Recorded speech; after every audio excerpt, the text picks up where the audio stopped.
স্থান। তবে কেন এখনো হে মুসলমান এক হও করিয়া হবার, ঠিক না? আমাদের প্রভু এক নবীর উম্মত, জীবন বিধান ওই শিবানী কোরআন। সকলে পড়ে আল্লাহু আকবার, আরো জোরে বলি আল্লাহু আকবার। এই সূরাতুন নাহালের 90 নম্বর আয়াতের 4টা বৈশিষ্ট্য শোনাবো, শুনবেন আপনারা? শুনবেন আপনারা? খালি দুইজন না পিছনের ভাইরাও শুনবেন? শুনবেন তো ইনশাআল্লাহ? তো এই সূরাতুন নাহাল 90 নম্বর আয়াতের 4টা বৈশিষ্ট্য বলে ইনশাআল্লাহ আমি আমার আসল তাফসীর আপনাদেরকে শোনাবো ইনশাআল্লাহ কোরআনুল কারীম থেকে। এই সূরাতুন নাহালের 90 নম্বর আয়াত, তার 1 নম্বর বৈশিষ্ট্য হলো আল্লাহর নবীর একজন সাহাবা আব্দুল্লাহ ইবনে মাসউদ রাদিয়াল্লাহু তাআলা, তাফসীরে ইবনে কাসিরের মধ্যে কথাটা এসেছে।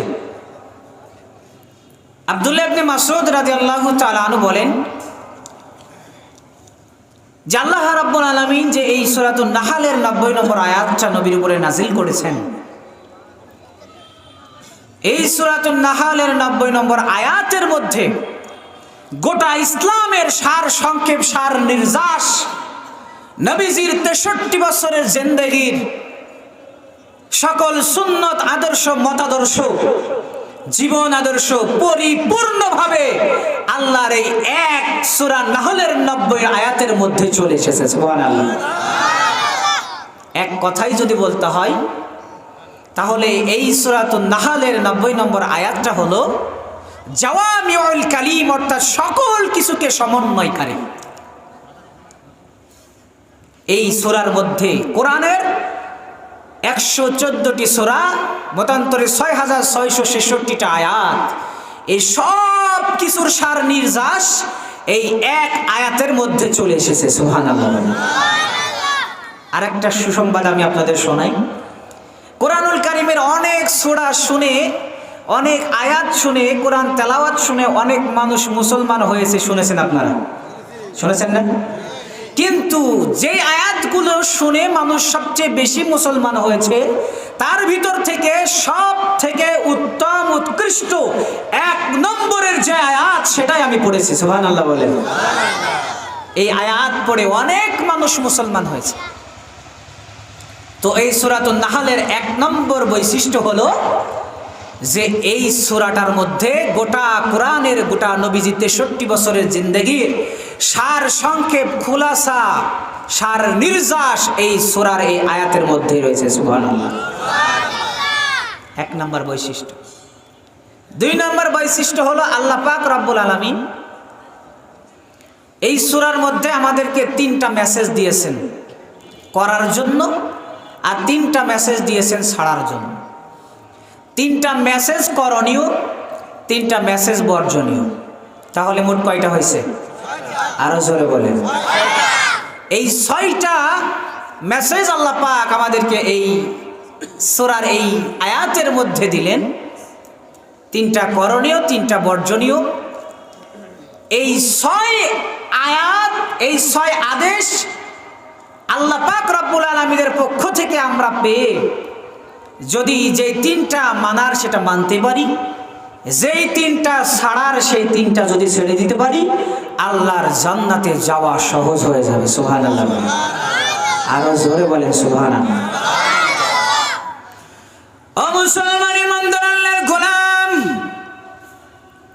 সূরা নাহালের এই 90 নম্বর আয়াতের মধ্যে আল্লাহ রাব্বুল আলামিন আমাদেরকে 6টা মেসেজ দিয়ে দিলেন। 3টা মেসেজ করণীয়, 3টা মেসেজ বর্জনীয়। আল্লাহ রাব্বুল আলামিন এই আয়াতটা কোরআনুল কারীমের মধ্যে দিয়ে গোটা মানব জাতির জন্য একটা হেদায়েতের বার্তা দিয়ে দিলেন। সুবহানাল্লাহ। সূরা নাহালের এই 3 নম্বর, এই 3টা মেসেজের মধ্যে আল্লাহ রাব্বুল আলামিন বান্দার জীবনী করণীয় করণীয় কাজ হিসেবে দিয়ে দিলেন। পরে 3টা মেসেজে আল্লাহ তাআলা বান্দাকে ওই কাজগুলো থেকে বিরত থাকার জন্য আল্লাহ তাআলা বলে দিলেন। এটা হলো সূরা নাহালের 2 নম্বর বৈশিষ্ট্য। 3 নম্বর বৈশিষ্ট্য, সূরা নাহালের এই এক আয়াত শুনে সঙ্গে সঙ্গে 3 জন লোকের মধ্য থেকে 2 জন লোক কালেমা পড়ে মুসলমান হয়েছে। সুবহানাল্লাহ, আরো জোরে বলি সুবহানাল্লাহ। 3 জন লোকের মধ্যে 2 জন মুসলমান হয়ে গেলেন, একজন মুসলমান হতে পারে নাই। 1 নম্বরে যে এই সূরা নাহলের 90 নম্বর আয়াত শুনে মুসলমান হয়েছে, তার নাম হচ্ছে, তিনি হলো মক্কার পার্শ্ববর্তী এলাকার একজন সরদার, নাম হলো আকসাম ইবনে সাইফি। নাম কি বললাম? আরো জোরে বলেন। আকসাম ইবনে সাইফি এই লোক ইসলাম প্রচারের আগে, আল্লাহর নবীর দাওয়াতের আগে তিনি ওয়াজ করতেন, বয়ান বক্তৃতা করতেন, একজন ভালো মাপের ওয়াইজিন ছিলেন। আকসাম ইবনে সাইফি যখন রাসূলুল্লাহ ইসলামের দাওয়াত দিতে লাগলেন, নবীজি সাল্লাল্লাহু আলাইহি ওয়াসাল্লাম যখন কোরআনের বাণীগুলো মানুষের মধ্যে প্রচার করতে লাগলেন, এবার আকসাম ইবনে সাইফি তার প্রসাদের, তার আন্ডারে যত প্রজা, যত লোক আছে তাদেরকে ডেকে বললেন, মুহাম্মদ কিসের দাওয়াত দেয় আমি একটু দেখতে যাব, মুহাম্মদের কাছে আমি একটু সাক্ষাতের জন্য যাব।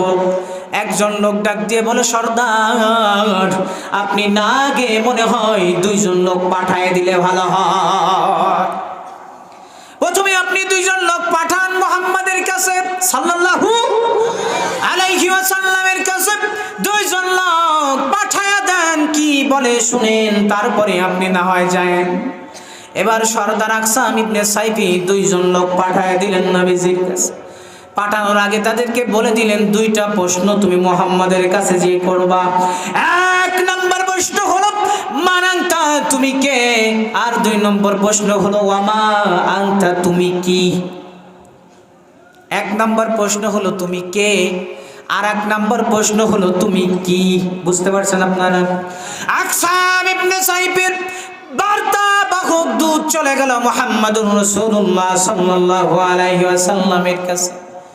নবীজির কাছে যাওয়ার পরে বললেন, আমরা মদিনার সরদার আকসাম ইবনে সাইফির পক্ষ থেকে এসেছি। ওগো মুহাম্মদ, আমাদের সরদার তোমার কাছে আমাদেরকে প্রেরণ করেছে, তোমার কাছে পাঠিয়েছে 2টা প্রশ্ন করার জন্য। কয়টা? আরো জোরে বলেন, কয়টা? 2টা প্রশ্ন করার জন্য পাঠিয়েছেন। 1 নম্বর প্রশ্ন হলো মান আনতা, তুমি কে? আর একটা প্রশ্ন হলো ওয়ামা আনতা, তুমি কি? এবার আমার আপনার নবী সরকারে দু আলম জনাবে মুহাম্মদুর রাসূলুল্লাহ সাল্লাল্লাহু আলাইহি ওয়াসাল্লাম আকসাম ইবনে সাইফির 2 দূতের প্রশ্নের জবাবে বললেন, প্রথম প্রশ্ন যেটা তোমরা আমারে করেছো, আমি কে? এই প্রশ্নের জবাব হলো মুহাম্মদ ইবনে আব্দুল্লাহ, আমি হলাম মুহাম্মদের বেটা, আমি হলাম আব্দুল্লাহর বেটা মুহাম্মদ সাল্লাল্লাহু আলাইহি ওয়াসাল্লাম। মুহাম্মদ ইবনে আব্দুল্লাহ, আমি হলাম আব্দুল্লাহর ছেলে মুহাম্মদ। সুবহানাল্লাহ বলেন। 2 নম্বর প্রশ্ন তোমরা করেছো ওয়ামা আনতা, আমি কি?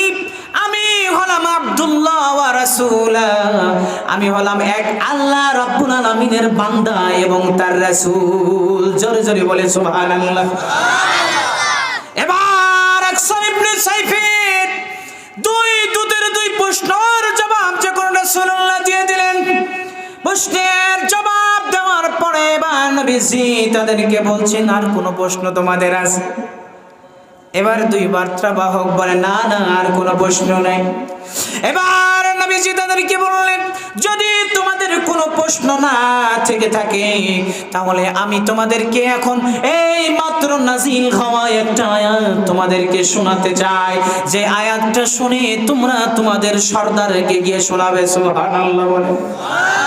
এবার আল্লাহর নবী বিশ্বনবী রাহমাতুল লিল আলামিন নবী আমার মধুর কণ্ঠে তেলাওয়াত শুরু করলেন, ইন্নাল্লাহা ইয়া'মুরু বিল আদলি ওয়াল ইহসান,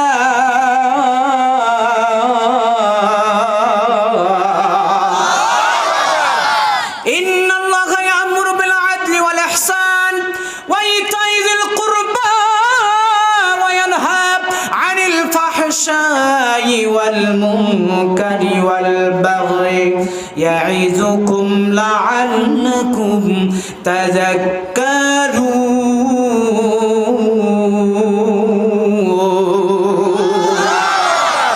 এবার আমার আপনার নবী বিশ্ব নবী রাহমাতুল লিল আলামিন ডাক দিয়ে বলে, আয় মানুষরা, দুনিয়ার মানুষ শোনা নাও, আমার আল্লাহ তাআলা সূরা নাহলের এই 90 নম্বর আয়াতের মধ্যে একজন মানুষের জীবন পরিশুদ্ধ করে দেওয়ার জন্য, মানুষগুলো জান্নাতি হওয়ার জন্য, আমল করে জীবন গঠনের জন্য এই এক আয়াতই যথেষ্ট। সুবহানাল্লাহ। এবার আকসাম ইবনে সাইফির দুই দূত নবীকে বলে, আরো কয়েকবার বলেন, আরো কয়েকবার বলেন সুবহানাল্লাহ, বলেন আরো জোরে বলি সুবহানাল্লাহ, আরো কয়েকবার আয়াতটা আমাদেরকে শোনায় দেন, আমরা মুখস্থ করে নেই সুবহানাল্লাহ।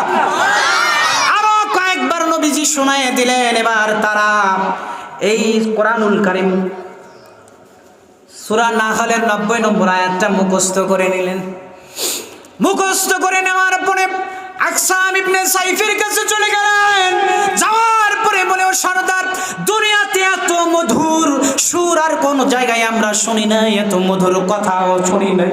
আল্লাহর কসম করে বলি, এত সুন্দর কালাম আমরা শুনছিলাম, আমাদের মনে চাইছিল বারবার শুনি আর রাসূলের মুখের দিকে তাকায়া থাকি। এবার আকসাম ইবনে সাইফের কাছে দুই দূত এসে আল্লাহর কোরআনের কালামটা যখন শোনায় দিলেন, আকসাম ইবনে সাইফি চোখ দিয়ে দর দর করে পানিগুলো বেয়ে বেয়ে পড়ে আর বলে, খোদার কসম করে বলি, ওয়াল্লাহি ইন্না লাহু লাহালাওয়া, এর মতো মিষ্টি, এর মতো মধুর সুর আল্লাহর জমিনে হতে পারে না। ওয়াল্লাহি ইন্না লাহু লাহালাওয়া, এটা অনেক সুন্দর, এর মতো মিষ্টি জাতীয় সুর, এর মতো সুন্দর কালাম আল্লাহর জমিনে হতে পারে না। কথা বলেন ঠিক কিনা? আকসাম ইবনে সাইফি সঙ্গে সঙ্গে তাদের মুখ থেকে সূরা নাহলের এই 90 আয়াত শোনার পরে, 90 নম্বর আয়াত শোনার পরে সাথে সাথে কালেমা পড়ে ইসলাম গ্রহণ করেছে। সুবহানাল্লাহ।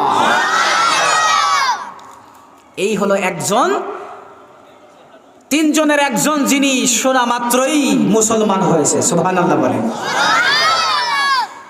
আর একজন আল্লাহর নবীর বিশ্ব একজন বড় মাপের সাহাবী হযরত উসমান ইবনে মাযউন, তাফসীর খুব সুন্দর করে বুঝবেন। হযরত উসমান ইবনে মাযউন রাদিয়াল্লাহু তাআলা আনহু তিনি বলেন, তাফসীর ইবনে কাসিরের মধ্যে কথাগুলো এসেছে। হযরত উসমান ইবনে মাযউন বলেন, একবার আমার কিছু বন্ধু মিলে আমাকে মুহাম্মাদের দরবারে নিয়ে গেল। নিয়ে যাওয়ার পরে তারা এক পর্যায়ে জোরাজোরি করে, জোর করে আমাকে ইসলাম গ্রহণ করাইলো। সুবহানাল্লাহ বলেন, আরো জোরে বলেন।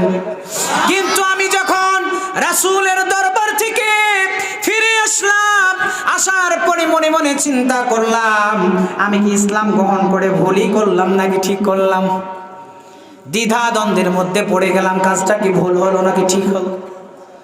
এবার উসমান ইবনে মাযউন তিনি বর্ণনা করেন, আমি হঠাৎ করে একদিন কিছুদিন পরে যখন রাস্তা দিয়ে হেঁটে যাচ্ছিলাম, রাসূলুল্লাহ বাড়ির কিনারায় আশেপাশে বসা অবস্থায় আছে। আমাকে রাস্তা দিয়ে হেঁটে যেতে দেখে মুস্কি হাসি দিয়ে তিনি বললেন, উসমান তুমি কি বসবে না? আমি বললাম, ইয়া রাসূলুল্লাহ, ইয়া হাবিবাল্লাহ, অবশ্যই বসবো। এই বলে আমি রাসূলের কাছে গিয়ে বসলাম। বসার পরে কথা বলতে বলতে হঠাৎ করে দেখলাম রাসূলুল্লাহ আসমানের দিকে তাকালে, আকাশের দিকে অনেকক্ষণ ধরে তাকিয়ে থাকে।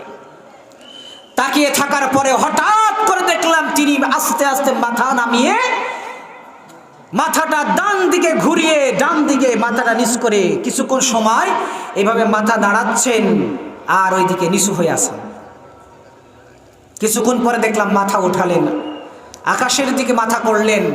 স্বাভাবিক অবস্থায় যখন রাসূলুল্লাহ সাল্লাল্লাহু আলাইহি ওয়াসাল্লাম চলে আসলেন, আমার সাথে কথোপকথন হলো।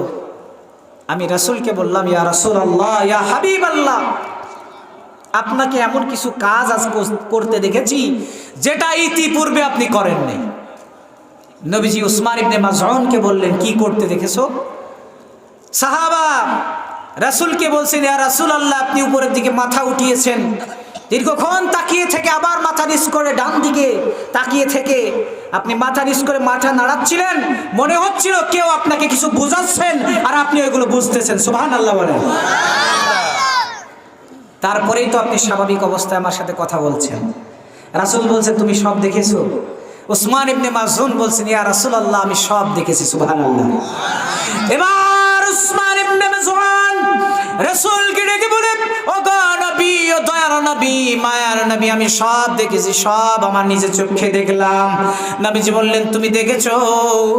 আমি তোমাকে আর আটকাবো না, আমি প্রশ্নের জবাব দিয়ে দেব।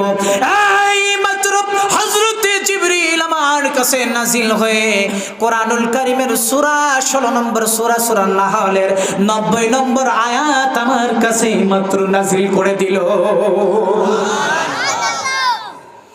এবার উসমান ইবনে মাযউন রাদিয়াল্লাহু তাআলা নবীজি বললেন, তুমি কি শুনবে সেটা? তিনি বললেন, হ্যাঁ অবশ্যই শুনবো ইয়া রাসূলুল্লাহ। বলেন। সঙ্গে সঙ্গে রাসূলুল্লাহ কোরআনুল কারীমের এই সূরা নাহলের 90 নম্বর আয়াত আল্লাহর নবী মধুর কণ্ঠে তেলাওয়াত করলেন, ইন্নাল্লাহা ইয়া'মুরু বিল আদলি ওয়াল ইহসান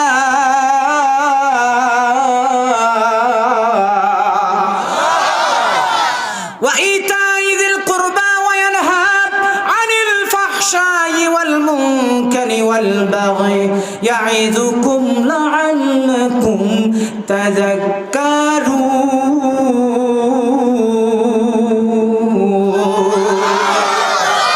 এবার বিশ্বনবী রাহমাতুল লিল আলামিন যখন এই কোরআনুল কারীমের এই আয়াতটা তেলাওয়াত করে শুনাইছেন, সঙ্গে সঙ্গে হযরতে উসমান ইবনে মাযউন রাদিয়াল্লাহু তাআলা বললেন, ইয়া রাসূলুল্লাহ, আমি আর দেরি করব না।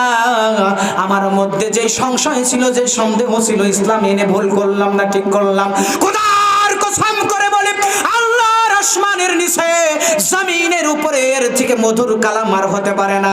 আমি সাক্ষী রেখে, আপনাকে সাক্ষী রেখে আমি কালেমা পড়ে নিলাম, মুসলমান হয়ে গেলাম। জোরে বলি সুবহানাল্লাহ। পিছনে জাকাও ছেলের সামনে দিয়ে চলে আসি, লা ইলাহা ইল্লাল্লাহ, জোরে লা ইলাহা।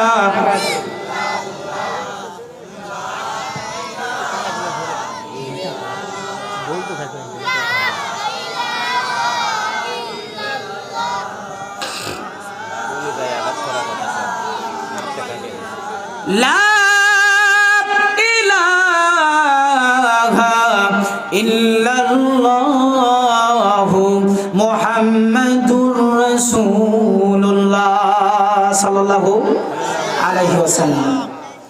এবার উসমান ইবনে মাযউন বললেন, ইয়া রাসূলুল্লাহ, এর আগে আমি আপনার দরবারে এসেছি, আপনার দরবার থেকে যাওয়ার পরে আমার মনে হয়েছে আমি ইসলাম এনে ভুল করলাম নাকি ঠিক করলাম, কিন্তু কসম করে আপনাকে সাক্ষী রেখে আমি ঘোষণা দিলাম, আমি যে ইসলাম এনেছি এটা আমার জীবনে সবথেকে শ্রেষ্ঠ কাজ হয়েছে। সুবহানাল্লাহ।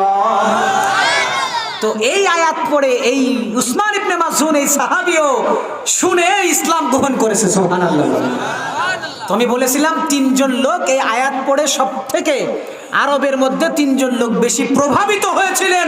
তার ভিতরে 2 জন ইসলাম গ্রহণ করেছেন, আগের জন আর এই জন। কয়জন হয়েছে? 2 জন। উসমান ইবনে মাযউন, আকসাম ইবনে সাইফি, এই 2 জন সাহাবী সঙ্গে সঙ্গে ইসলাম গ্রহণ করে মুসলমান হয়ে গেছে। সুবহানাল্লাহ। কিন্তু একজন মুসলমান হয়নি। আবু জাহেল, আবু লাহাব, উতবা, শাইবা, ওয়ালিদ ইবনে মুগীরা, নাম শোনেন নাই আপনারা? আরো জোরে বলেন, শোনেন কি শোনেন নাই? এইরকম বাটপার, চিটার, ভণ্ড, প্রতারক, আল্লাহর দুশ্মন, কোরআনের দুশ্মন আল্লাহর জমিনে এখনো আছে না না? কোরআন শুনে, কোরআন জানে, বুঝে, তারপরে মানে না। কথা বলেন ঠিক না? এবার আল্লাহর এই আয়াত শুনে দুজন মুসলমান হয়ে গেল, কিন্তু ওই যে বড় বড় লিডারদের নাম আমি 5 জনের নাম বলেছি, আবু জেহেল, আবু লাহাব, উতবা, শাইবা, ওয়ালিদ ইবনে মুগীরা, এই 5 নম্বর ব্যক্তি ওয়ালিদ ইবনে মুগীরা, ওইগুলো 4 জনের মধ্যে ছিল লিডার হেড। কথা বলেন ঠিক কিনা? ও ছিল সবার বড় সিনিয়র। এবার ওয়ালিদ ইবনে মুগীরা একদিন হঠাৎ করে রাসূলের দরবারে হাজির, নবীজির কাছে গিয়ে বলে, মুহাম্মদ তুমি কিন্তু কাজগুলো ভালো করছো না। কথা বলেন, কি বলে? আরো জোরে বলেন। কাজগুলো ভালো করছো না। ভালো কাজ করে যে, ভালো কাজ করলে বাধা আছে না নাই? আরো জোরে বলেন, আছে না না? এই মাহফিল করতে গিয়ে আমি কয়েকজনের সাথে নিজেও ঘুরেছি। আমার বড় ভাই সুমন ভাই, মুস্তাকিম ভাই বসে আছেন, আরো অনেকে আছেন, এই যে আমার ডাক্তার সাহেব।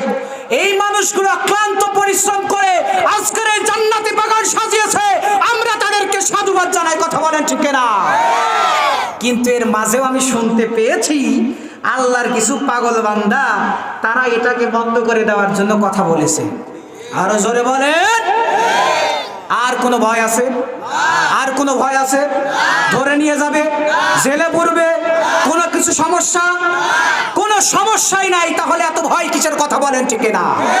ভয় আগেও ছিল না, শুধু এতটুকু মনের মধ্যে সংশয় ছিল, যদি একজনা জেলে আটকায় যায় কোরআনের কথাগুলো বলবে কে? কথা বলেন ঠিক না? ভয় কিসের? কথা বলেন ঠিক না? ওই রকম কিছু মার্কা মারা মাল আজও দুনিয়ায় আছে না নাই? আরো জোরে বলেন, আছে না না? এইগুলো যারা দুনিয়াতে এখন এই পাইতারাগুলো করে, তাদের ঠিকানা ওই রকমই হবে। কথা বলেন ঠিক না? আরো জোরে বলেন ঠিক না? এবার ওয়ালিদ ইবনে মুগীরা আল্লাহর নবীর কাছে গিয়ে বললেন, মুহাম্মদ তুমি কাজগুলো কিন্তু ভালো করছো না। নবীজি বললেন, চাচা কি বললেন? আমি কি কাজ করলাম? এমন খারাপ কি করেছি? এবার ওয়ালিদ ইবনে মুগীরা আর আপনার নবীকে ডাক দিয়ে বলে, মুহাম্মদ তুমি যে আল্লাহর দিকে মানুষদেরকে ডাকো, আমাদের মূর্তির বিরুদ্ধে কথা বলো, আমাদের অগ্নি পূজার বিরুদ্ধে কথা বলো, আমাদের বিরুদ্ধে, আমাদের ইসলাম বাদ দিয়ে যে আমরা যেই কাজগুলো করে এগুলোর বিরুদ্ধে যদি তুমি বলো, এটাই হলো আমাদের কাছে সমস্যা। জোরে বলেন ঠিক কিনা? তো চাচা কি করতে হবে? এগুলো বন্ধ করে দাও। কথা বলেন ঠিক কিনা? এমন একটা সময় ছিল মা বক্তা মাইক নিয়ে কথা বলছে, কিছু আল্লাহর জমিনের কুলাঙ্গার এই মাইক ছুঁড়ে ফেলেছে। কথা বলেন ঠিক কিনা? ইতিহাস আমরা ভুলে যাই নাই, এই ইতিহাস মনে রেখেছি, এই জবাব একদিন দেব। কথা বলেন ঠিক কিনা? ইনশাআল্লাহ। আল্লাহর নবী বলেন, কি বলতে চাও বলো। নবীকে বললেন, মুহাম্মদ এই কাজগুলো করা যাবে না, আমাদেরকে যে মূর্তি পূজা তুমি করতে নিষেধ করো, আগুন পূজা করতে নিষেধ করো, এইগুলো কিন্তু তুমি ভালো কাজ করতেছো না, আমাদের বিরুদ্ধে তুমি কথা বলছো, মানুষদেরকে বোঝাচ্ছ। তো চাচা কি করতে হবে, কি করণীয় আমার বলেন একটু। এবার নবীকে বললেন, তোমার এই কাজগুলো আমাদের ভালো লাগে না, তোমার ইসলাম প্রচার ভালো লাগে না, কোরআনের কথাগুলো আমাদের শুনতে মন চাই না, ভালো লাগে না, আমাদেরকে আমাদের মতো থাকতে দাও। জোরে বলি ঠিক কিনা? আলহামদুলিল্লাহ, লোকারণ্য হয়ে গেছে। আপনারা সামনে আসেন, সামনে আসেন। লিল্লাহি তাকবীর। আলহামদুলিল্লাহ, আমি আপনাদেরকে পেয়ে অনেক খুশি আছি। মন খুলে কথা বলবো, শুনবেন আপনারা ইনশাআল্লাহ। আল্লাহ পাক কবুল করেন। সকলে বলে আমিন। আরো জোরে বলে আমিন। একটা জিনিস ভেবে আমার খুব আনন্দ লাগছে, সেটা হচ্ছে আশেপাশে কিছু মাহফিল আমি গিয়েছি, দেখেছি, আমি বক্তা হয়েও গিয়েছি, কোনো জায়গায় শ্রোতা হয়েও গিয়েছি। তো দেখেছি আলহামদুলিল্লাহ তাদের আয়োজন, ডেকোরেশন অনেক সুন্দর, কিন্তু মাহফিলের স্টেজে লোক নাই। কথা বলেন ঠিক কিনা? কিন্তু আলহামদুলিল্লাহ আমার মনটা, আল্লাহকে সাক্ষী রেখে বলছি, অনেক খুশি হয়েছে আমি। আমাদের মনটা আজ ভরে গেছে। সুবহানাল্লাহ বলেন। আল্লাহর কোরআনের জন্য আমরা কথা শুনতে আসছি। কথা বলেন ঠিক কিনা? আল্লাহ পাক আমাদেরকে কবুল করে নেন, সকলে বলে আমিন। তো এবার নবীকে বলছে তোমার এই কাজগুলো বন্ধ করে দাও। নবীজি বলছেন এটা তো সম্ভব না।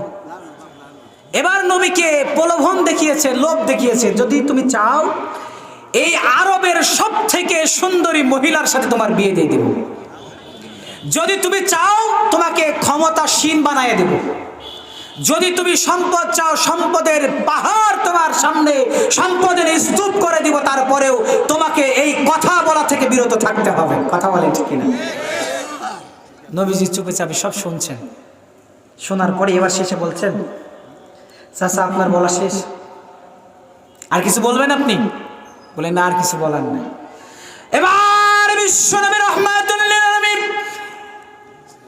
আবু ওয়ালিদ ইবনে মুগীরাকে ডাক দিয়ে বলে চাচা শোনেন, আপনি যে কথাগুলো আমাকে বলেছেন, আপনি যে লোভগুলো আমাকে দেখিয়েছেন, আমি আল্লাহকে সাক্ষী রেখে বলি, এক হাতে যদি চন্দ্র সূর্য এনে দেন, জ্বলন্ত অঙ্গার কয়লার টুকরা যদি আমার হাতে এনে দেন, আমি রাখতে রাজি আছি, আমি চাঁদ সূর্য রাখতে রাজি আছি, কিন্তু আমার দাওয়াতি মিশন থেকে এক পা পিছু সরতে রাজি না। তবে চাচা আপনি এখন অনেক ওয়াজ করেছেন, অনেক বলেছেন, এবার আমি আপনাকে একটু ওয়াজ করে একটু শোনেন। এবার বিশ্বনবী রাহমাতুল লিল আলামিন সূরা নাহলের 90 নম্বর সুমধুর সুরে তেলাওয়াত করা শুরু করলেন। আমার ভাঙা গলা, সেই সুর নাই, তারপরেও চেষ্টা করছি। আপনারা কি বেজার হয়েছেন? বেজার হয়েছেন নাকি? এবার বিশ্বনবী রাহমাতুল লিল আলামিন তিনি সুমধুর কণ্ঠে তেলাওয়াত করলেন, ইন্নাল্লাহা ইয়া'মুরু বিল আদলি ওয়াল ইহসান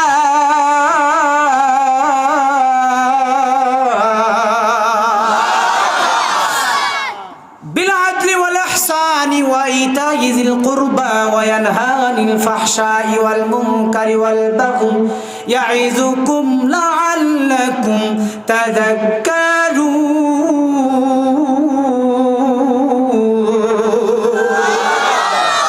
এবার বিশ্বনবী রাহমাতুল লিল আলামিন তার চাচাকে ডাক দিয়ে বলেন, ওয়ালিদ ইবনে মুগীরাকে ডাক দিয়ে বলেন, শুনে নেন, আপনি এতক্ষণ বলেছেন আমি শুনেছি, আমার কথাটা না আল্লাহর কালামুল্লাহ শরীফ থেকে আমি একটা আয়াত মাত্র আপনার কাছে তেলাওয়াত করেছি, একটু শুনেন। নবীজির কণ্ঠে যখন এই আয়াতটা যখন শুনছে ওয়ালিদ ইবনে মুগীরা সঙ্গে সঙ্গে নবীজির দরবার থেকে দৌড় দিয়ে চলে গেল কওমের লোকের কাছে, গোত্রের লোকের কাছে গিয়ে বলে, খোদার কসম করে বলি এমন একটা কালাম শুনে এসেছি, এমন একটা কথা শুনে এসেছি, মুহাম্মদকে থামানো যাবে না, কোরআনকে থামানো যাবে না, দ্বীনকে থামানো যাবে না, ইসলামকে থামানো যাবে না, ইসলাম উন্নত হতে থাকবে, ইসলামের কথাগুলো মানুষ শুনবে, কোরআনের কথা শুনবে, কোরআন জানবে, কোরআন বুঝবে। আল্লাহর জমিনে কোরআনকে বাধা দেওয়ার মতো শক্তি তোমার এই আরব গোষ্ঠী, বিশ্বের মধ্যে আরব জাতি কারোর কোনো ক্ষমতা নাই। সুবহানাল্লাহ। ওয়ালিদ ইবনে মুগীরা একজন কাফের, সে একজন বড় মাপের কাফের হয়ে ইসলামের স্বীকারোক্তি তার মুখ থেকে এমনি এমনি আসে নাই। কথা বলেন ঠিক কিনা? কোরআনের শ্রেষ্ঠত্ব তার মুখ থেকে এমনি এমনি বের হয় নাই। কথা বলেন ঠিক কিনা? আজকে এই দুনিয়ার জমিনে যারা কোরআনের সাথে লেগে আছে, কোরআনকে ভালোবেসেছে, আল্লাহ পাক তাদেরকেও সমুন্নত করে দিবে। কথা বলেন ঠিক কিনা? আল্লাহর নবী বলেন, ইন্নাল্লাহা তাআলা ইয়ারফাউ বিহাযাল কিতাবি আকওয়ামান ওয়া ইয়াযউ বিহি আখারিন। এই কোরআনকে যারা ভালোবেসে, কোরআনকে বুকে জড়িয়ে কোরআনের বিধানগুলো বাস্তবায়ন করেছে, সমাজে বাস্তবায়ন করার চেষ্টা করেছে, আল্লাহ তাআলা তাদেরকে উঁচু মর্যাদা স্থান দিয়ে দিবে। সুবহানাল্লাহ। আর যারা কোরআনের বিরোধিতা করবে, যারা কোরআনের বিধানগুলো শুনলে, কোরআনের বাণী শুনলে যাদের গায়ে জ্বালা পোড়া শুরু হয়ে যাবে, মনে করতে হবে তারা আবু জাহেল, আবু লাহাব, উতবা, শাইবা, ওয়ালিদ ইবনে মুগীরার ভাই। কথা বলেন ঠিক কিনা? আরো জোরে বলেন ঠিক কিনা?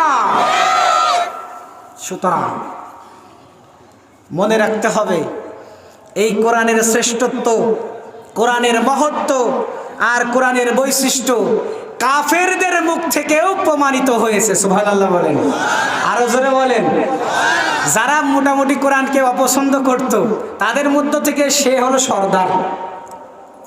আর ওই রকম একজন ব্যক্তির মুখ থেকে কোরআনের শ্রেষ্ঠত্বের প্রমাণ, কোরআনের শ্রেষ্ঠত্বের প্রমাণ, ইসলামের শ্রেষ্ঠত্বের প্রমাণ, আল্লাহর কালামুল্লাহর ফজিলতের বর্ণনা এটাই প্রমাণ করে ইসলাম আগেও দুনিয়াতে ছিল, এখনো থাকবে, ভবিষ্যতেও থাকবে। কথা বলেন ঠিক না?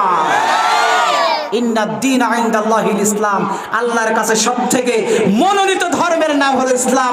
যারা ইসলামকে নির্বাপিত করার জন্য, কোরআনের আলোকে নির্বাপিত করার জন্য, দুনিয়া থেকে ইসলামকে মিটিয়ে দেওয়ার জন্য যারা বিভিন্ন রকমের পায়তারা করছে, হুঁশিয়ারি করে দিতে চায়, সাবধান করে দিতে চায়, সময় বেশি দিন নাই। কথা বলেন ঠিক না?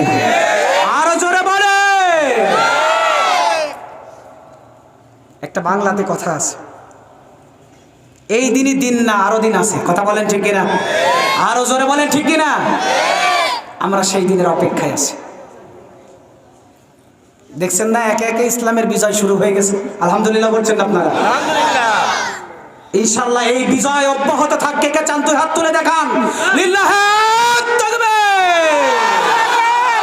আল্লাহ পাক কবুল করে নিক, সকলে বলে আমিন। এবার বিশ্বনবীর কাছ থেকে শুনে যাওয়ার পরে মনে আছে আপনাদের কালামুল্লাহর তেলাওয়াত যখন ওয়ালিদ ইবনে মুগীরা নবীর কাছ থেকে শুনছে, সূরা নাহলের 90 নম্বর আয়াত শোনার পরে গোত্রের লোকেদেরকে ডাক দিয়ে বলে, ও গোত্রের লোক শুনে নাও, আমি মুহাম্মদের কাছে গিয়ে এমন এক কালাম শুনে এসেছি, এমন এক বাণী শুনে এসেছি, খোদার কসম করে বললে ভুল হবে না, এটা দুনিয়ার মধ্যে শ্রেষ্ঠ একটা কালাম, শ্রেষ্ঠ একটা বাণী, এটা তোমরা ঠেকাইতে পারবা না। আল্লাহ যদি চাই উঠাবে, কেউ শক্তি আছে দাবানোর? আরো জোরে বলেন, কে পারবে? আর আল্লাহ যদি দাবাইতে চায়, হাজার রকমের সাপোর্ট পিছনে রেখে, সাইডে রেখে খেলা হবে। কথা বলেন ঠিক না? এইসব খেলা হবে, দিন শেষ। কথা বলেন ঠিক না? ওইসব সাপোর্ট সাইডে রেখে আপনাকে ঠেকাইতে পারবে না। কথা বলেন ঠিক না? সুতরাং সময় সুযোগ সব সময় আসে না। কথা বলেন। সময়কে কাজে লাগাতে হবে, কোরআন বুঝতে হবে, জানতে হবে, শিখতে হবে, পড়তে হবে। কোরআনী সমাজ গঠনের জন্য যে যে পদক্ষেপ দরকার, সেই পদক্ষেপ আমরা নিতে যাচ্ছি। কথা বলেন ঠিক না? কাউকে আঘাত করে কথা বলার মন মানসিকতা আমার আগেও ছিল না, এখনো নাই, ভবিষ্যতেও থাকবে না। যেটা হক, যেটা কোরআনের কথা, সেটা আমি বলবো। কথা বলেন ঠিক কিনা? আমি কোনো ব্যক্তির নাম নিয়েছি, কারো কোনো আঘাত করে কথা বলেছি, কারকে ইন্ডিকেট করে কোনো কথা বলেছি? কথাগুলো খুব সাবধানে শুনবেন, খুব বিবেচনা দিয়ে শুনবেন, ভুল বুঝবেন না, বোঝার চেষ্টা করবেন। পারবেন ইনশাআল্লাহ? আল্লাহ পাক আমাদের তৌফিক দান করে, সকলে পড়ে আমিন। এবার ওয়ালিদ ইবনে মুগীরা গোত্রের লোকদেরকে ডাক দিয়ে বলে, ওরে আমার গোত্রের লোকেরা শোনো, তোমরা মুহাম্মদকে ঠেকানোর জন্য আমাকে যে প্রেরণ করেছিল, এটা সম্ভব না, পারা যাবে না। কোরআনের আলোগুলো, কোরআনের জ্যোতিগুলো বিশ্বময় ছড়িয়ে যাবে, এটা ঠেকানোর মতো, বাধা দেওয়ার মতো, ধরে রাখার মতো কোনো গ্রন্থ না। পারবা না? শুধু শুধু ঝামেলা করে লাভ নেই। এতটুকুই হবে, শুধু হয়রানি হবে। কথা বলেন ঠিক কিনা? এতটুকুই হবে, শুধু কষ্ট দিতে পারবা। কথা বলেন ঠিক কিনা? এর বেশি আর কি? এবার ওয়ালিদ ইবনে মুগীরার মতো এমন একজন ব্যক্তির মুখ থেকে যখন তারা এই কথা শুনছে, তো তারা তো মনে করছে যে আসলে বিশাল কিছু। কথা বলেন ঠিক কিনা? আরো জোরে বলেন ঠিক কিনা? কিন্তু তারপরে ওই হতভাগার কপালে ইসলাম জুটে নাই, কালেমা জুটে নাই। কথা বলেন ঠিক কিনা? এই জন্য হেদায়েতের মালিক কে? আরো জোরে বলে। আল্লাহ যারা হেদায়েত দিতে চায়, আল্লাহ তারে হেদায়েত মুহূর্তের মধ্যে দিয়ে দেয়। যার কপালে হেদায়েত নাই, সে নবীর চাচা হয়ে করবে কি? কথা বলেন ঠিক কিনা? রাসূল নবীজি তার চাচাকে মৃত্যুর সময় বলছে, চাচা কালেমাটা শুধু আমার কানে কানে একটু পড়েন, একটু পড়েন, কালেমাটা শুধু আস্তে আস্তে আমার কানে বলেন, কেউ শুনবে না, বাকিটা আমি আল্লাহর সাথে দেখে নেব। সুবহানাল্লাহ বললেন না? এবার চাচা ডাক দিয়ে বলে, আরে ভাতিজা, আমি আরবদের মধ্যে একজন প্রভাবশালী লোক, আমারে সবাই চিনে। মৃত্যুর সময় যদি কালেমা পড়ে যায় তাহলে আমাকে সবাই সিসি করবে, আমাকে ঘৃণা করবে, যে মৃত্যুর সময় তার যে একটা পদ পজিশন ছিল সেটা ভুলে গিয়ে মুহাম্মাদের আনিত ধর্ম ইসলাম গ্রহণ করে মৃত্যুবরণ করেছে। শয়তানের কথা কি চিন্তা করেন? এই ভেবে তারা মোহে, ক্ষমতার মোহে পড়ে এই ক্ষমতার বেড়াজালে আটকিয়ে গিয়ে তারা ইসলাম কবুল করতে পারে নাই। কথা বলেন ঠিক কিনা? যদি হেদায়েত কোনো ব্যক্তির হাতেই থাকতো তাহলে নবীর হাতের হেদায়েত আগে তার চাচারা পাইতো। কথা বলেন ঠিক কিনা? এই জন্য হেদায়েতের মালিক কে? আরো জোরে বলেন কে? আল্লাহ যারে হেদায়েত দিতে চায় কেবল সেই মাত্র হেদায়েত পাবে। সুবহানাল্লাহ। আমি কিন্তু সূরা নাহলের বৈশিষ্ট্যই বলছি এতক্ষণ। অনেক সময় অনেক কিচ্ছা কাহিনী গল্প শুনে গেছেন। কোরআনকে একটু বোঝেন, কোরআনের গভীরে যান, কোথা থেকে কিভাবে আসলো আয়াতগুলো একটু জানেন, আমল করেন, জীবন পরিবর্তন হয়ে যাবে। সুবহানাল্লাহ বলেন। আমল করেন, জান্নাতি হয়ে যাবেন। সুবহানাল্লাহ বলেন। তিনটা, এতক্ষণ পর্যন্ত আমি তিনটা বৈশিষ্ট্য বলেছি। কয়টা? আর একটা বৈশিষ্ট্য আমি বলবো, বলে মূল পয়েন্ট যেটা, আমি এটা পয়েন্ট আউট করে দিয়ে আমার আলোচনা শেষ। ইনশাআল্লাহ থাকবেন আপনারা? থাকবেন তো ইনশাআল্লাহ? আমার তো মনে চাচ্ছে যদি আপনারা এখানে 2 ঘন্টা বসে থাকেন, আমি পারবো, সমস্যা নাই। হুজুর যুবক আছে, হুজুর কি মুরব্বী নাকি? আরো জোরে বলেন। আপনাদের সাথে খেলা হবে, কারা পারে দেখা যাক, আপনি না আমি। ঠিক আছে ইনশাআল্লাহ। 4টা বৈশিষ্ট্য বলবো বলেছিলাম, 3টা শেষ। 4 নম্বর বৈশিষ্ট্য হলো আপনারা জুমার নামাজ পড়েন। পড়েন তো? 5 ওয়াক্তের মুসল্লি না থাকলে হবে কি? জুমার মুসল্লির অভাব নাই। কথা বলেন ঠিক কিনা? আরো জোরে বলেন ঠিক কিনা? জুমার মুসল্লির অভাব আছে নাকি? মুসল্লি আছে 3 ধরনের। কয় ধরনের? আরো জোরে বলেন। জোর হলো না, জোরসে বলেন। 3 ধরনের মুসল্লি। এক ধরনের মুসল্লি হলো পাঞ্জেগানা মুসল্লি, যারা 5 ওয়াক্ত পড়ে। আরেক ধরনের মুসল্লি আছে ঈদ আলী, শুধু ঈদের নামাজ পড়ে, আছে না নাই? আরেক ধরনের মুসল্লি আছে শুকুর আলী, শুধু শুক্রবারের নামাজ পড়ে, আছে না নাই? আরো জোরে বলেন, আছে না না? এই 3 ধরনের মুসল্লি। তো জুমার নামাজ তো আপনারা সবাই পড়েন মোটামুটি, আলহামদুলিল্লাহ।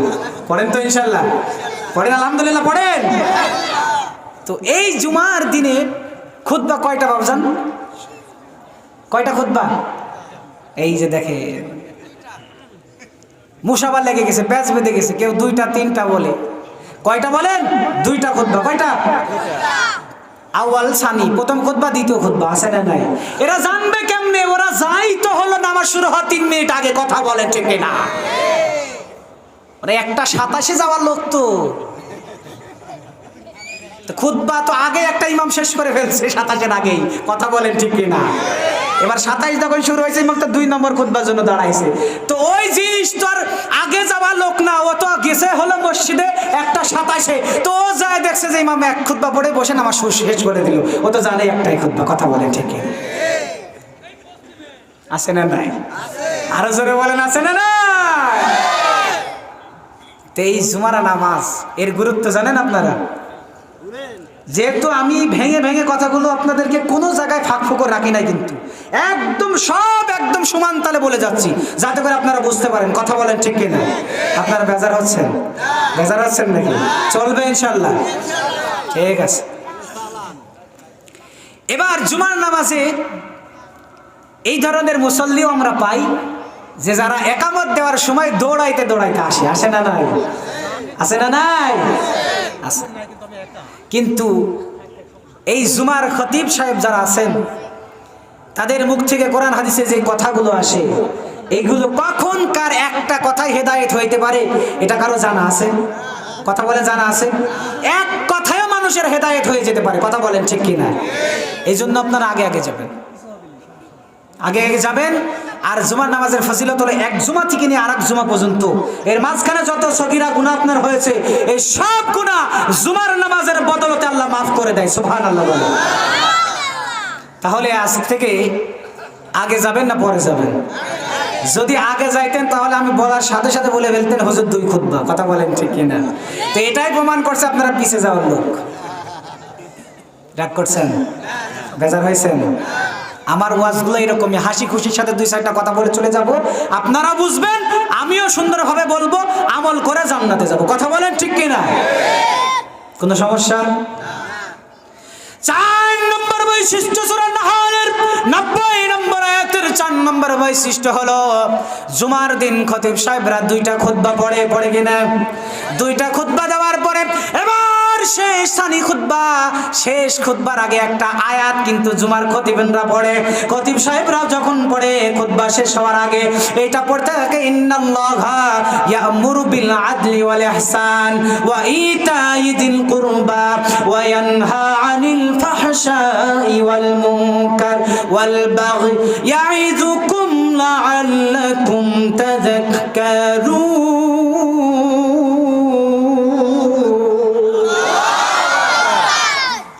খতিব সাহেব এটা যখন সরা শেষ হয়ে যায় তখন কি বলে?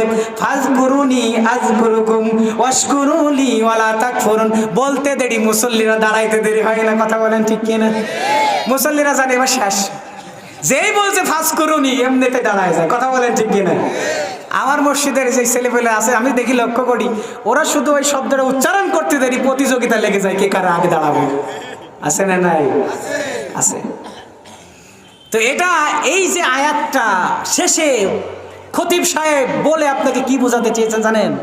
সূরা নাহলের এই 90 নম্বর আয়াতটা শেষে বলে আপনাকে বোঝাতে চাইছে, আমি এতক্ষণ বাংলা ওয়াজ বয়ান যতটুকু করেছি, প্রথম খুতবা দ্বিতীয় খুতবার মধ্যে যা কিছু বলেছি সব কিছুর সার নির্যাস, সার সংক্ষেপ এবং সব কিছুর সমষ্টি হলো সূরা নাহলের এই 90 নম্বর আয়াত। সুবহানাল্লাহ। খতিব আমাদেরকে এটা বুঝাইতে চাই, এতক্ষণ যা বললাম যা করলাম এই সব কিছুর সমন্বয় সমষ্টি হলো এই সূরা নাহলের 90 নম্বর আয়াত। এটা আমাদেরকে শেষে বলে বুঝাইতে চাইলেন এই 6 মেসেজ আমাদের জীবনে থাকতে হবে। কথা বলেন ঠিক না? মনে আছে? মনে আছে কথা? এই জন্য আল্লাহ রাব্বুল আলামিন নবীকে ডাক দিয়ে বলেন, ইন্নাল্লাহা ইয়া'মুরু বিল আদলি ওয়াল ইহসান।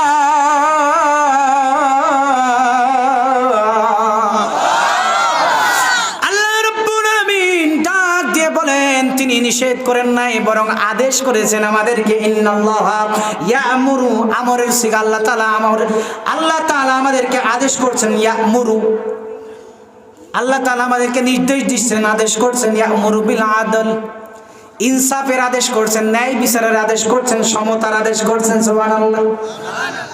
মূল আলোচনায় কিন্তু আমি ঢুকে গেছি, খেয়াল করবেন খুব সাবধানে। আল্লাহ রাব্বুল আলামিন বললেন, ইন্নাল্লাহা ইয়া'মুরু বিল আদলি, ও দুনিয়ার মানুষ আমি তোমাদেরকে ইনসাফের আদেশ করলাম, ন্যায় বিচারের আদেশ করলাম, সমতার আদেশ করলাম, মানুষদের সাথে সহানুভবতার আদেশ করলাম। সুবহানাল্লাহ। আদল জিনিস কি? আদল কাকে বলে? আদল বুঝতে হলে আপনাকে সহজে একটু বোঝাই। মামলা মুকদ্দমার যে জায়গা ওটাকে কি বলা হয়? আদালত। এই তো বলে ফেলছেন আপনারা, কি বলা হয়? আদালত। তো আদালতে কেন বলা হয়?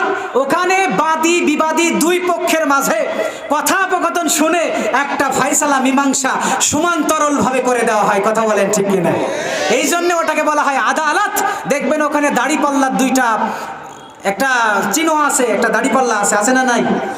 দুইটাই কিন্তু পাল্লা একইভাবে সমান্তরাল সমতল, দেখবেন একটা উপর নিচ নাই। কথা বলেন ঠিক কিনা?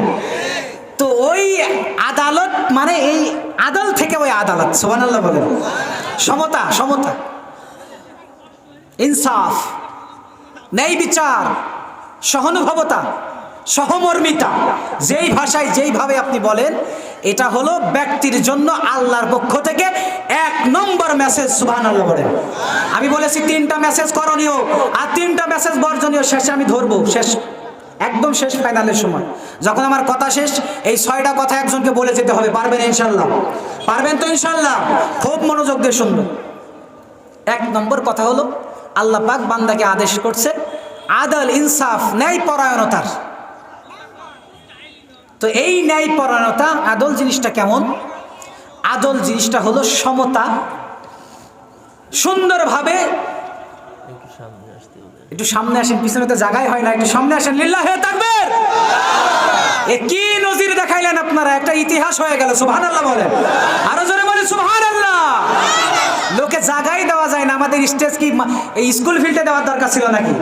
কথা বলেন ঠিক কিনা? ইনশাআল্লাহ এই কোরআনী মাহফিল সারা জীবন এইভাবে সারা বছর হোক। কথা বলেন কে কে রাজি আছে? লিল্লাহি তাকবীর। আল্লাহ পাক কবুল করে নিক, সকলে বলে আমিন। এই যে আদল ইনসাফ, এই জিনিসটা কেমন, এটা একটু সহজে বোঝেন। আদল জিনিসটা, যে ব্যক্তি আদেল হবে অর্থাৎ ন্যায় পরায়ণ হবে, যে ব্যক্তি, তাকে ন্যায় পরায়ণ, এই প্রমাণ, ন্যায় পরায়ণতার এই প্রমাণ দিতে হবে কয়েকভাবে। আদেল ব্যক্তির জন্য তিনটা কাজ। কয়টা কাজ? আরো জোরে বলেন। তিনটা কাজ, খুব মনোযোগ। এক নম্বর কাজ হলো, আমি কিন্তু অঙ্ক বোঝানোর মতো বোঝাই দিচ্ছি আপনাদের। এমন কোনো মানুষ এখানে থাকবেন না ইনশাআল্লাহ, আল্লাহর উপর ভরসা রেখে আল্লাহকে স্মরণ করে বলছি, এমনভাবে বলবো ইনশাআল্লাহ আপনারা না বুঝে যাবেন না। কথা বলেন ঠিক কিনা? আরো জোরে বলেন ঠিক কিনা? সাজিপাড়ার মানুষরা নিয়ে আসছে, চেষ্টা করি আপনাদের সাথে আপনাদেরকে কিছুদিনের কথা শোনানোর জন্য, বোঝানোর জন্য। কথা বলেন ঠিক কিনা? আল্লাহ পাক তাদেরকেও কবুল করে নিক, আপনাদেরকে কবুল করে নিক, সকলে বলে আমিন। আমি যেখানে যাই এই লোকগুলোর কথা বলি, বলার বেশ কিছু কারণ আছে, এগুলো একদিন শুনেন, অন্যদিন। তো যাই হোক, যে কথা বলছিলাম, আদল ইনসাফ ন্যায়পরায়ণতা, এটা যার ভিতরে থাকবে তার জন্য তিনটা কাজ খুবই গুরুত্বপূর্ণ। কয়টা? আরো জোরে বলেন। তিনটা কাজ। এক নম্বর হলো যে আদেল হবে, যে আল্লাহর এই আদেশটা মানতে চাই, যে ন্যায়পরায়ণতা তার ভিতরে আনবে, সে ন্যায়পরায়ণ হবে। তার জন্য এক নম্বর করণীয় কাজ হচ্ছে আল্লাহর হক তাকে আদায় করতে হবে। সুবহানাল্লাহ বলেন। এখন আল্লাহর হক কি? আল্লাহর হক হলো আনতাবুদাল্লাহ, বান্দা তুমি আল্লাহর ইবাদত করবা, এটাই হচ্ছে আল্লাহর হক। সুবহানাল্লাহ বলেন। হুজুর বললেন, এবার আপনারা বলবেন হুজুর এইবারই তো তেষ্টা মারলেন, এত কিন্তু ভালোই ছিল। এই ঠান্ডার মধ্যে, ঠান্ডা পানি দিয়ে শীতের মধ্যে ওযু করে ফজরের নামাজে মসজিদে আসা যায় নাকি? আপনি কি বললেন এতক্ষণ পরে? কথা বলেন ঠিক কিনা? আছে না নাই? আরো জোরে বলেন, আছে না না? এত সোজা না। আল্লাহর জান্নাতে যাবেন, নামাজ পড়বেন না, আল্লাহর হক আদায় করবেন না, এটা হতে পারে না। কথা বলেন ঠিক কিনা? এই জন্য আল্লাহ রাব্বুল আলামিন ডাক দিয়ে বললেন, ইন্নাল্লাহা ইয়া'মুরু বিল আদলি। আল্লাহ তাআলা আদল ইনসাফের কথা বলেছেন, ন্যায়পরায়ণতার কথা বলেছেন। বাজান রে, দুনিয়ার এই জমিনে যদি ইনসাফগার হতে হয়, আদিল হতে হয়, এক নম্বর তোমাকে আল্লাহর হক, তোমার এই 3.5 হাত শরীরের মধ্যে, তোমার জিন্দেগির হায়াতে আল্লাহর এই জমিনে বাস্তবায়ন করতে হবে। যদি না পারো, তোমার দ্বারা আল্লাহর আদালতে আদিল হয়ে ওঠার সম্ভব না। সম্ভব হয়? কথা বলেন, সম্ভব? আদিল হয়ে উঠতে গেলে আল্লাহর আদালতে আমাকে আল্লাহর হক আদায় করতে। যদি আল্লাহর হক আদায় না করি, আল্লাহর কাছে ধরা পড়ে যাবো। কথা বলেন ঠিক কিনা? আরো জোরে বলেন ঠিক কিনা? আমি ভাই অনেক জায়গায় মাহফিল করেছি, কেমন জানি আজকে আমার ভিতর থেকে একটা আলাদা আনন্দ কাজ করছে। আমার কথা শুনে আপনারা হয়তো বুঝতে পারছেন, আমার মুখের দিকে তাকাই, কসম করে বলি, এমন একটা আনন্দ আমার ভিতরে কাজ করছে, এই অনুভূতিটা আমি আপনাদের বলে বোঝাইতে পারবো না। এই যে এতগুলো লোক, আপনাদের এই লোকারণ্য যে প্যান্ডেল, এই কারণে আল্লাহ তাআলা আমার দ্বারা কথা আমার মুখ থেকে বের করে দিচ্ছে। সুবহানাল্লাহ বলেন। আরো জোরে বলেন সুবহানাল্লাহ। আমি আল্লাহ শুকরিয়া আদায় করছি, আলহামদুলিল্লাহ। কোথায় ছিলাম আমি, মনে আছে? আদেল হতে হলে এক নম্বর আপনাকে আল্লাহর আদালতে আদেল হয়ে দাঁড়াইতে হবে। সুবহানাল্লাহ বলেন। আর আল্লাহর আদালতে আদেল হয়ে দাঁড়াতে হলে এক নম্বর আপনার কাজ হলো আল্লাহর হক আদায় করতে হবে। কি হক? আরো জোরে বলেন, আল্লাহর হক। আর আল্লাহর হক হলো আল্লাহর যত বিধিনিষেধ আছে সবগুলো আমার এই 3.5 হাত শরীরের মধ্যে হায়াত থাকতে পালন করতে হবে। কথা বলেন ঠিক কি? এক নাম্বার হক। 2 নম্বর আর একটা হক হলো নিজের উপরে নিজের হক। নিজের উপরে নিজের হক মানে আপনি আল্লাহর ইবাদত করে জাহান্নাম থেকে নিজেকে সেভ করে জান্নাতি হওয়ার জন্য যত পদক্ষেপ, যত পন্থা, যত কাজ, যত কর্ম করা লাগে, পারলে যদি আল্লাহর জমিনে দিন প্রতিষ্ঠার জন্য বের হয়ে যেতে হয়, তারপরে সব কিছু করে নিজেকে জাহান্নাম থেকে বাঁচিয়ে জান্নাতি হতে যত কাজ করা লাগে সবগুলো যদি করতে পারে আপনার হক আপনি আদায় করতে পারবেন। সুবহানাল্লাহ। কথা ক্লিয়ার না ভেজাল আছে? আরো জোরে বলেন। তো 2 নম্বর যে হক সেটা হচ্ছে নিজের হক। নিজের হক মানে আমি জাহান্নাম থেকে বেঁচে কিভাবে জান্নাতে যেতে পারি, আর এই ক্ষেত্রে যা যা করা লাগে আল্লাহর বিধিনিষেধ মেনে আমাকে সেই অনুযায়ী ইসলাম মতো কোরআন মতো চলতে হবে। কথা বলেন ঠিক না? 2 নম্বর। 3 নম্বরের হক হচ্ছে আল্লাহর এই জমিনে যত মাখলুক আছে, পশু পাখি পাক পাকালি, এই সব কিছু মানুষ, এদেরও একটা হক আছে না নাই? আল্লাহর সৃষ্টিকুলের একটা হক আছে না নাই? তার মানে মা বাবার সাথে একটা কিভাবে আচরণ করা লাগবে, বন্ধুর সাথে কিভাবে আচরণ করা লাগবে, শিক্ষকের সাথে কিভাবে আচরণ করা লাগবে, এলাকার মুরব্বীদের সাথে কিভাবে কথা বলা লাগবে, আচরণ করা লাগবে, ইসলামে এই ব্যাপারে কিভাবে দিক নির্দেশনা আছে, কি বিধান আছে, কি বিধিনিষেধ আছে, এইগুলো হলো মাখলুকের সাথে মেনে জেনে পালন করার নামই হচ্ছে মাখলুকের হক। বুঝতে পারছেন আপনারা? এই 3টা হক মেনে যদি আপনি সামনের দিকে আগাইতে পারেন তাহলে ইনশাআল্লাহ আশা করা যায় আল্লাহর দরবারে, আল্লাহর আদালতে আদেল হয়ে উপস্থিত হওয়া সহজ হয়ে যাবে। সুবহানাল্লাহ। বুঝতে পারছেন? 1 নম্বর মেসেজ ব্যাখ্যা চললো, এতক্ষণ ব্যাখ্যা চলছে, 1 নম্বর শেষ। এই জন্য আল্লাহ রাব্বুল আলামিন বলছেন ইন্নাল্লাহা ইয়ামুরু বিল আদলি ওয়াল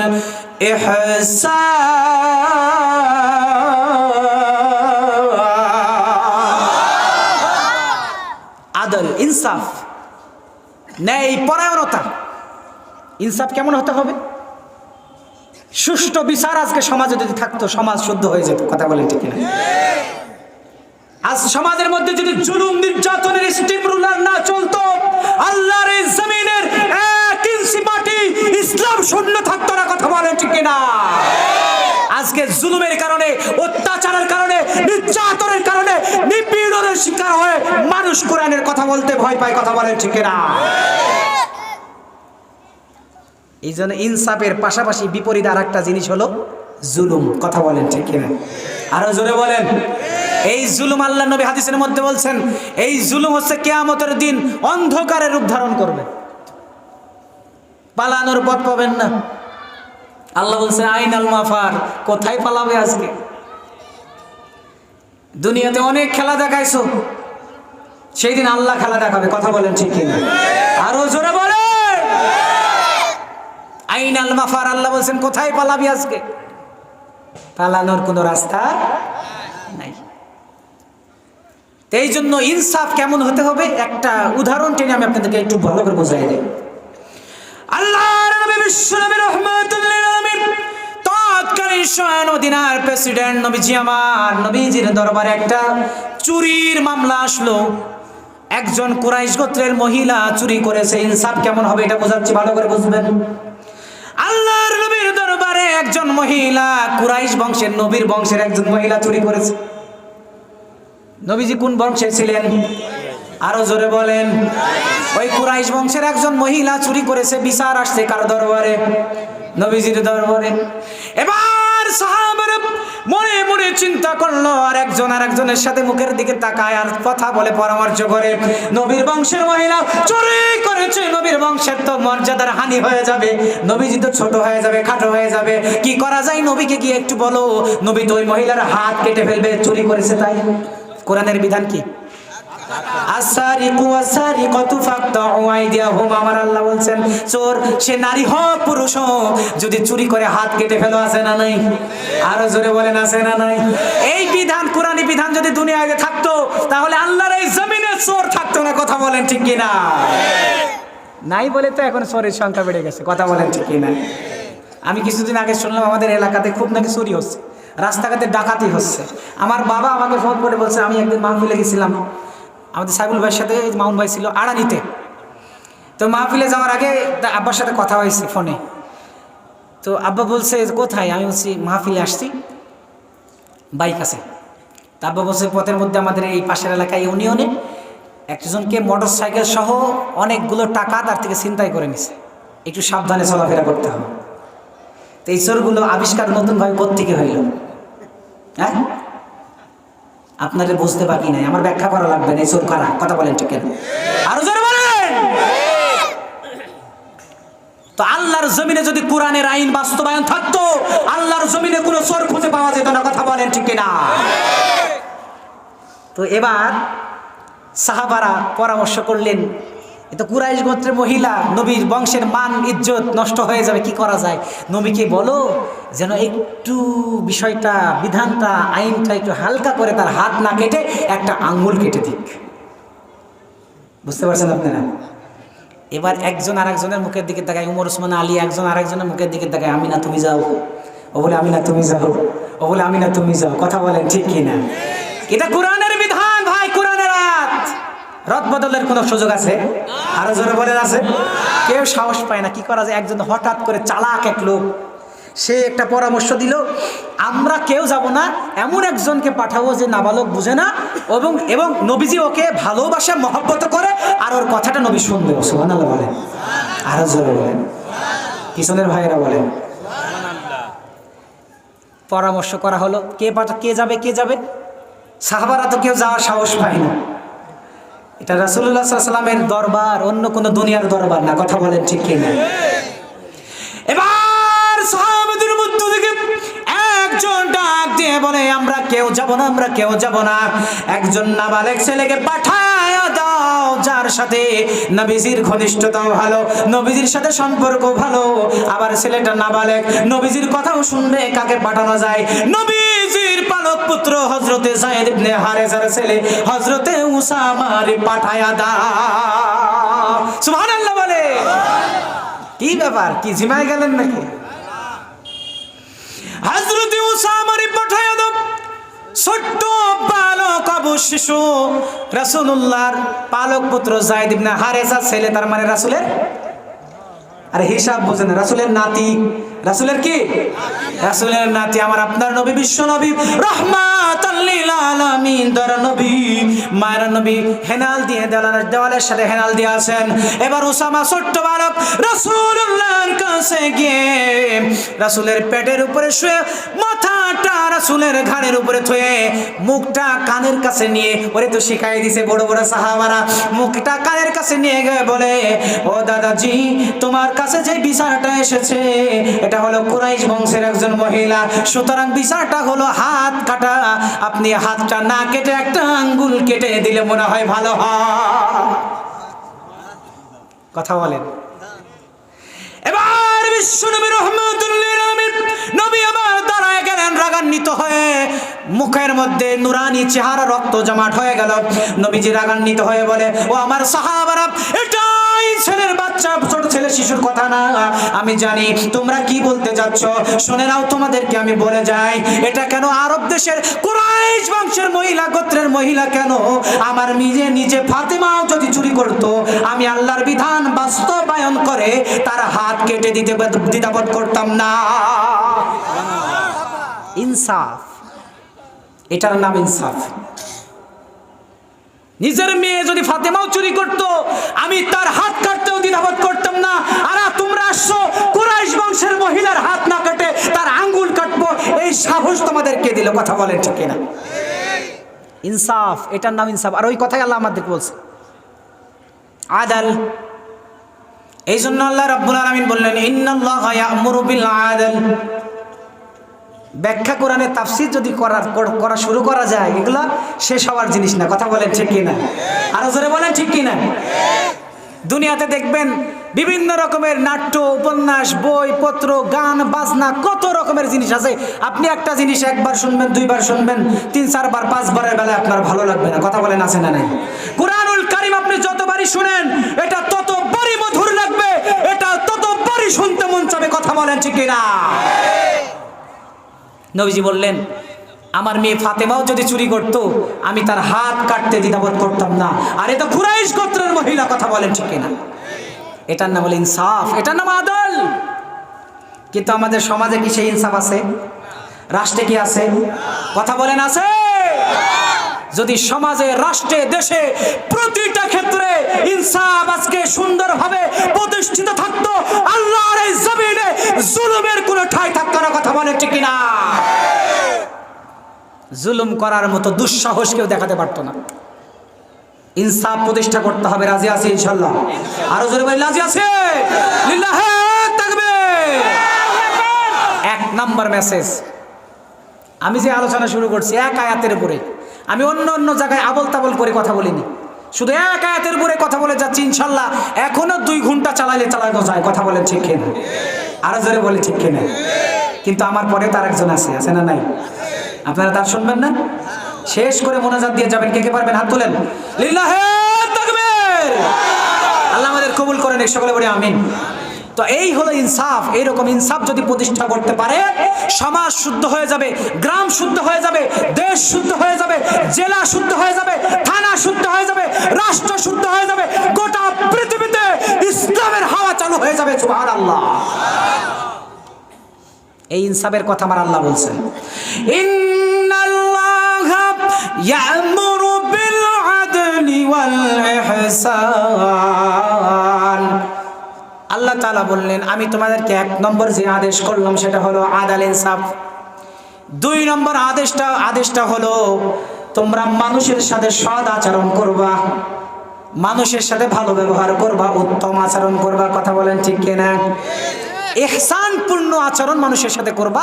এটা হলো আমার পক্ষ থেকে তোমাদের জন্য দ্বিতীয় মেসেজ। সুবহানাল্লাহ বলেন। যেটা করণীয়, যেটা করতে হবে। কিন্তু আমার আপনার অবস্থা হইলো এরকম, আমরা একজন আরেকজনকে দেখলে 10 হাত দূর দিয়ে যাই। কথা বলেন ঠিক কিনা? একটু যদি মতের অমিল হয় তাহলে দেখবেন তার ছায়া দেখলে 10 হাত দূর দিয়ে যায়। কথা বলেন ঠিক কিনা? আছে না? না। আর কারো ভালো তো কারো সহ্যই হয় না। কথা বললেন না যে আপনারা? হ্যাঁ, কি কমন পড়ে গেল নাকি? আরো জোরে বলেন ঠিক কিনা? একজনের ভালো তো আমরা দেখতেই পারি, এত ভালো ব্যবহার হবে কোত্থেকে? কথা বলেন ঠিক কিনা?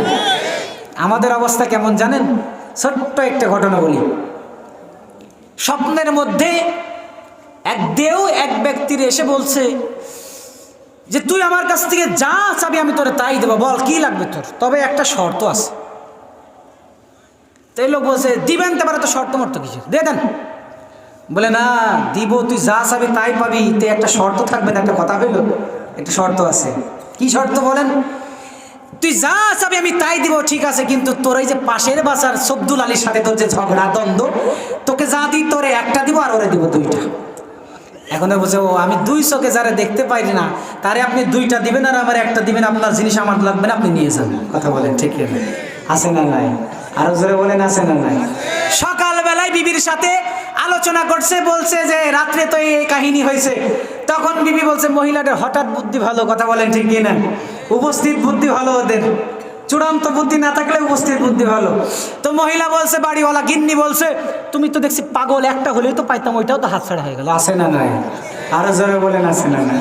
আর আল্লাহর জমিনে এমনও কিছু মানুষ আছে, এমনও কিছু মানুষ, কি বললাম আমার ভুল হয়েছে, কথাটা মাফ করে দিন, কিছু মানুষ না অধিকাংশ জায়গায় আজকে এই নারীরই খেলা। কথা বলেন ঠিক না?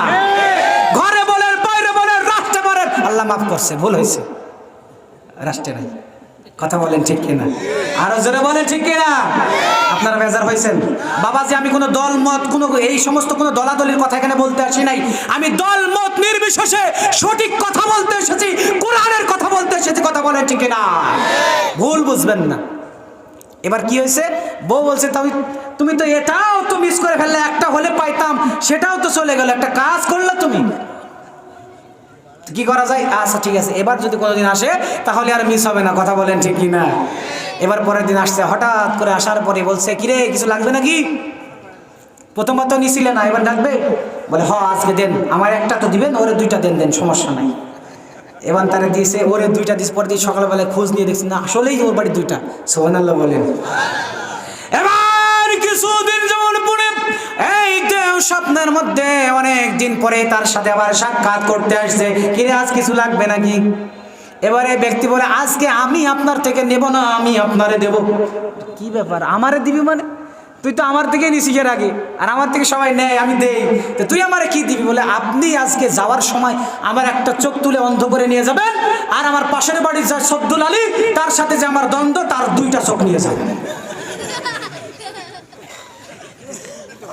এই হলো সৎ ব্যবহার। বুঝতে পারছেন আপনারা? আমাদের অবস্থা হলো এরকম। না না বন্ধু না, আলামিন আমাদেরকে এটা বলে নাই। আল্লাহ বলছেন ইন্নাল্লাহা ইয়া'মুরু বিল আদলি ওয়াল ইহসান।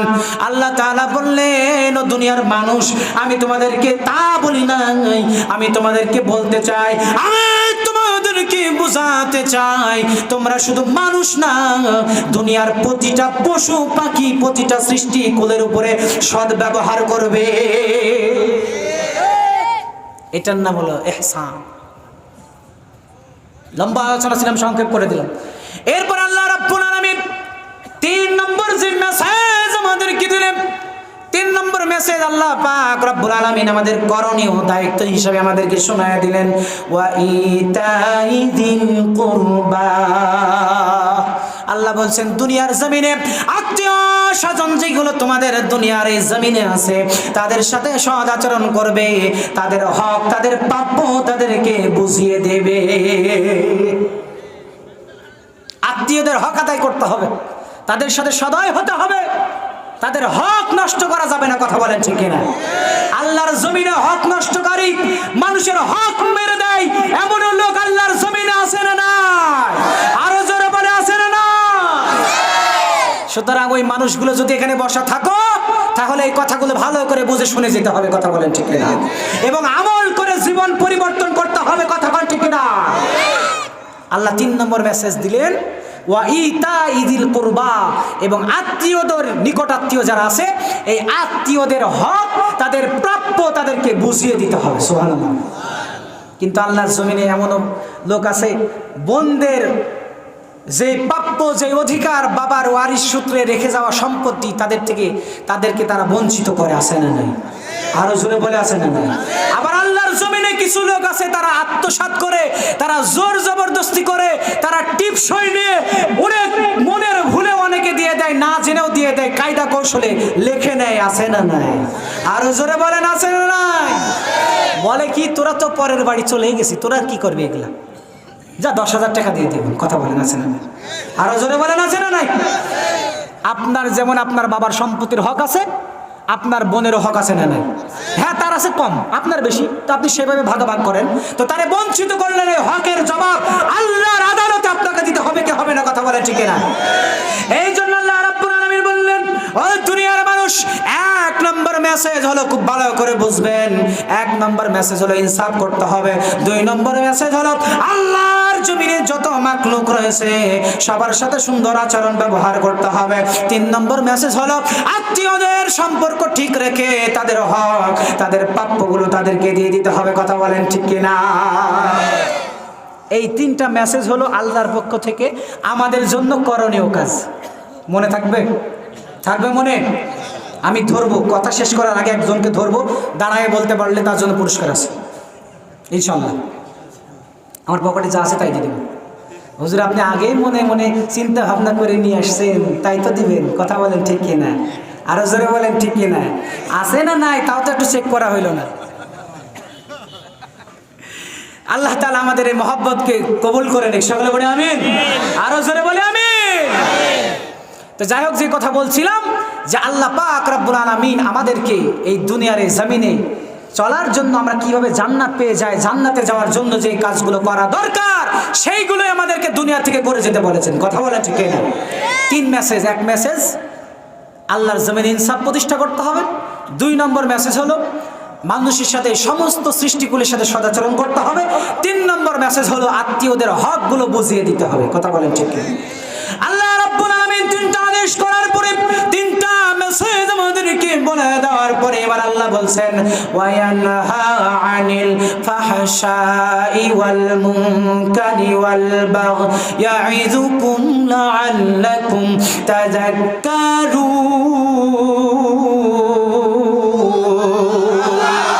হাকিকত সে তু দুনিয়া বেখবর গই, দুনিয়া কি नुमाइश पर नजर है नबी गोयम के अस दुनिया जुदा बाश बहर कारे के बाशिबा खुदा बाश या इलाही मुझसे मुझको दूर कर ताके देखो मुझ में तुझको एक नजर या इलाही तू मेरा माबूद يشوقها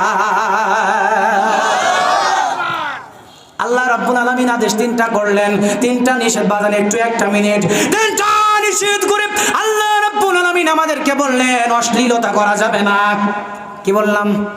অশ্লীলতা করা যাবে না, অসৎ কাজ করা যাবে না। প্রধান বক্তার আগমন, প্রধান বক্তার আগমন বাক্কার মোড়ের পক্ষ থেকে লিল্লাহি তাকবীর। আপনারা সবাই একটু ধৈর্য ধরে বসেন, ইনশাআল্লাহ আমি একটা মিনিটের মধ্যে শেষ করে দেব। তো এই আল্লাহ রাব্বুল আলামিন আমাদেরকে তিনটা নিষেধ করলেন। এক নম্বর, অশ্লীলতা করা যাবে না, অসৎ কাজ করা যাবে না, আর সীমা লঙ্ঘন করা যাবে না। কথা বলেন, কি বলেছি? সীমা লঙ্ঘন করা যাবে না। এই 6টা দায়িত্ব আল্লাহ পাক রব্বুল আলামিন আমাদেরকে দিয়েছেন। কয়টা? 6টা। সূরা নাহলের 90 নম্বর আয়াতের তাফসীর আজকে শুনে গেলেন। এটা আপনাদের জীবনের দায়িত্ব হলো জীবনের 3.5 হাত শরীরে বাস্তবায়ন করে আল্লাহর এই জমিনে থেকে আল্লাহ তাআলার কাছে জান্নাতি হয়ে আল্লাহর আদালতে উঠতে চায়। কে কে রাজি আছি? তো হাত তুলে দেখা। লিল্লাহি তাকবীর। আল্লাহ তাআলা আমাদের কবুল করে দেয়। সকলে বলে আমিন।